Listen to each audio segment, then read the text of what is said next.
Hello everyone, welcome to Exam Grid. आज की video में हम पढ़ेंगे longitudinal versus cross sectional study. तो ये रिसर्च एप्टीट्यूड का आपका बहुत इंपॉर्टेंट टॉपिक है। रिसर्च एप्टीट्यूड की हमने क्विक रिवीजन सीरीज स्टार्ट की है नेट जून 2022 के लिए। जिन्होंने वीडियोस नहीं देखी हैं वो देख लेना, ठीक है। तो आज हम डिस्कस करते हैं लॉन्गिट्यूडनल। पहले पढ़ते हैं लॉन्गिट्यूडनल स्टडी। तो इसको आप रिसर्च भी बोल सकते हो, बट बेसिकली लॉन्गिट्यूडनल स्टडी बोलते हैं इसे, ठीक है। यहाँ पे आपको याद करने का तरीका है लॉन्ग मतलब लॉन्ग टाइम पीरियड की यहाँ पे बात की जा रही है। इस स्टडी में this study observes the same subject, participant और variable over a period of time. मैंने बताया कि ओवर अ पीरियड, क्योंकि यहाँ पे लॉन्ग गिवन है, लॉन्ग टाइम यानी कि लंबे टाइम के लिए इस स्टडी के अंदर सेम सब्जेक्ट को या सेम पार्टिसिपेंट्स को या सेम वेरिएबल्स को स्टडी किया जाता है, ऑब्जर्व किया जाता है एक लंबे टाइम पीरियड के लिए। ये क्यों किया जाता है? To basically detect the changes that में occur over a period of time. कोई एक सेम पार्टिसिपेंट्स को क्यों एक लंबे टाइम तक ऑब्जर्व करेगा, ताकि वो चेंजेस देख सकें उसमें कि क्या चेंजेस आए इनमें इस टाइम पीरियड के दौरान, ठीक है। इस टाइम पीरियड के ड्यूरेशन में क्या क्या चेंजेस आए हैं वेरिएबल में, पार्टिसिपेंट्स में। तो ये बेसिकली चेंजेस को डिटेक्ट करने के लिए किया जाता है। टाइम आपका वेरी कर सकता है कि 1 वीक से मैनी ईयर्स, बट बेसिकली यहाँ पे बोल रहे हैं 1 वीक, बट यहाँ पे ज़्यादातर लॉन्ग पीरियड के लिए ये स्टडी आपकी कंडक्ट की जाती है। ज़्यादातर बहुत ईयर्स आपके लग जाते हैं, 60 to 70 ईयर्स के लिए भी लॉन्गिट्यूडनल स्टडी होती हैं, ठीक है।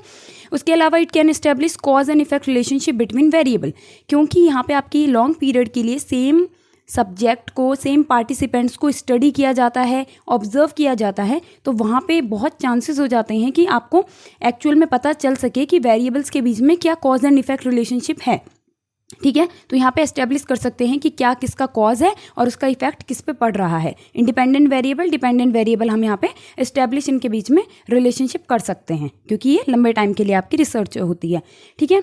उसके अलावा आपका है कि ये टाइम कंज्यूमिंग प्रोसेस है ऑब्वियसली, और एक्सपेंसिव है, क्योंकि लॉन्ग टाइम पीरियड यानी कि लंबे टाइम के लिए किया जाता है, ठीक है। बेसिकली 5, 4 ऐसे 10, 20 ईयर्स के लिए किया जाता है। तो क्योंकि टाइम तो लगेगा, लंबा टाइम है, और साथ साथ में क्योंकि लंबा टाइम लगता है तो एक्सपेंसिव भी है, खर्चा भी उतना ही आता है इस स्टडी को कंडक्ट कराने में, क्योंकि रिपीट में आपको बार बार ऑब्जर्व करना पड़ता है सेम पार्टिसिपेंट्स को, ठीक है।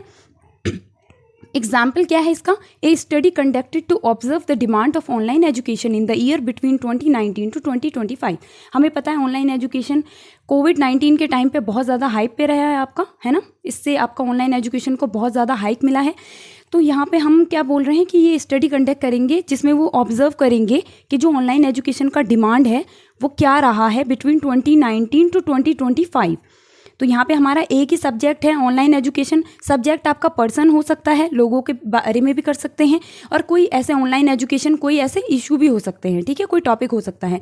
तो यहाँ पे ऑनलाइन एजुकेशन आपका सब्जेक्ट है। सेम सब्जेक्ट को आप 2019 से लेकर 2025 एक 5 या 6 साल के अंदर आप स्टडी या ऑब्जर्व करोगे। तो यानी कि सेम सब्जेक्ट को आप एक लंबे टाइम के लिए स्टडी करोगे, ऑब्जर्व करोगे, उसको बोलते हैं हम लॉन्गिट्यूडनल। इसका और एग्जाम्पल हो सकता है कि कोई अल्कोहल एडिक्टेड जो होते हैं उनकी हेल्थ पे आप क्या कर रहे हो, ऑब्जर्व कर रहे हो 5 साल के लिए, ठीक है। जो अल्कोहल एडिक्टेड हैं कि इनके 5 साल में किस तरीके से हेल्थ में चेंजेस आएंगे। तो इसी तरीके से जो लंबे टाइम के लिए की जाती है और सेम पार्टिसिपेंट्स के साथ, वो होती है लॉन्गिट्यूडनल।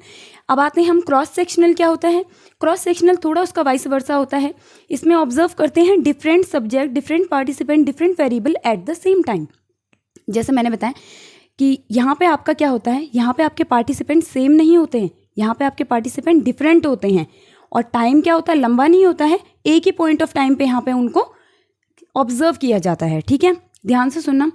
लॉन्गिट्यूडनल में क्या था कि सेम सब्जेक्ट होगा जो आपने चूज कर लिया, एक ही के ऊपर आप रिसर्च करोगे, ऑब्जर्व करोगे, स्टडी करोगे, और कितने लंबे टाइम के लिए आप करते हो, तो वो तो हो गया लॉन्गिट्यूडनल। पर जब आप अलग अलग पार्टिसिपेंट्स के साथ रिसर्च करते हो, स्टडी करते हो, पर एक ही पॉइंट ऑफ टाइम पे, एक ही टाइम पे, लंबे टाइम के लिए नहीं, शॉर्ट टाइम के लिए, एक ही टाइम पे, तो वो होता है आपका क्रॉस सेक्शनल स्टडी। ये आपका बेसिक डिफरेंस है, ठीक है।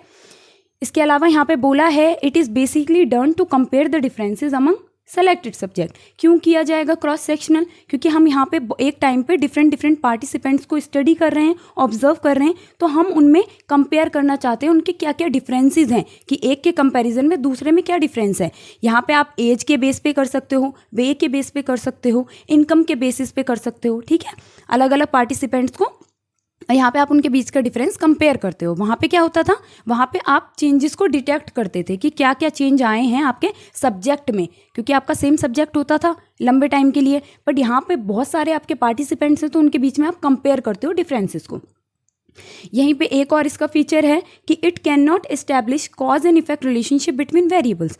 कॉज एंड इफेक्ट क्यों नहीं यहाँ पे एस्टैब्लिश कर पाता है, क्योंकि मैंने लॉन्गिट्यूडनल रिसर्च में बताया था, वहाँ पे लंबे टाइम के लिए होता है, तो वहाँ पे बहुत टाइम होता है, एक टाइप की एक्सपेरिमेंटल स्टडी होती है, तो वहाँ पे आप इस्टेब्लिश एक टाइम के बाद कर ही देते हो कि किसका क्या कॉज है, किसका क्या इफेक्ट है।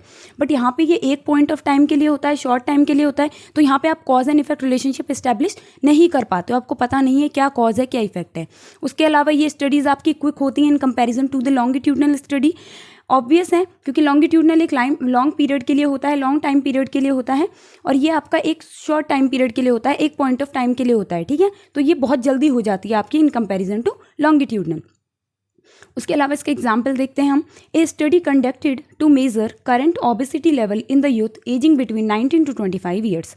अब यहाँ पे ध्यान से देखना, 19 to 25 ईयर्स, यहाँ पे पार्टिसिपेंट्स की बात की जा रही है, 19 से 25 ईयर्स के बीच के हैं जो, तो क्या बहुत सारे आपके आ गए अलग अलग डिफरेंट पार्टिसिपेंट। और हम यहाँ पे चेक क्या कर रहे हैं, करंट ओबेसिटी लेवल, अभी क्या है ओबेसिटी लेवल, मतलब मोटापा वगैरह की क्या रेट है, क्या लेवल है इस टाइम पे करंट सिचुएशन में, क्योंकि ये करंट की बात कर रहा है, यानी कि एक पॉइंट ऑफ टाइम की बात कर रहा है, कोई लंबे टाइम के लिए बात नहीं कर रहा है, करंट सिचुएशन की बात कर रहा है। और यहाँ पे पार्टिसिपेंट आपके अलग अलग एजेस के हो गए, 19 to 25 ईयर्स के बीच के एजेस के जो हैं, ठीक है। तो यहाँ पे क्या हो गया, आपको डिफरेंट पार्टिसिपेंट को स्टडी कर रहे हो एक पॉइंट ऑफ टाइम के लिए, तो ये हो जाता है आपका क्रॉस सेक्शनल स्टडी। तो यही बेसिक आपका डिफरेंस होता है इनके बीच में, ठीक है। तो आपको अगर बेसिक समझ आ गया तो आपको पूरा ही इन दोनों के बीच में आपका डिफरेंस भी इजीली समझ आ जाएगा, ठीक है। तो यही आपका बेसिक डिफरेंस है। डिफरेंट सब्जेक्ट आप स्टडी करते हो same point of time cross sectional में, और सेम सब्जेक्ट को स्टडी करते हो लॉन्ग टाइम पीरियड के लिए लॉन्गिट्यूडनल स्टडी में, ठीक है। बाकी होप वीडियो अच्छी लगी होगी। वीडियो अच्छी लगी हो तो लाइक कर देना, चैनल को सब्सक्राइब कर देना और वीडियो को शेयर कर देना, ठीक है। Thank you for watching the video and see you soon.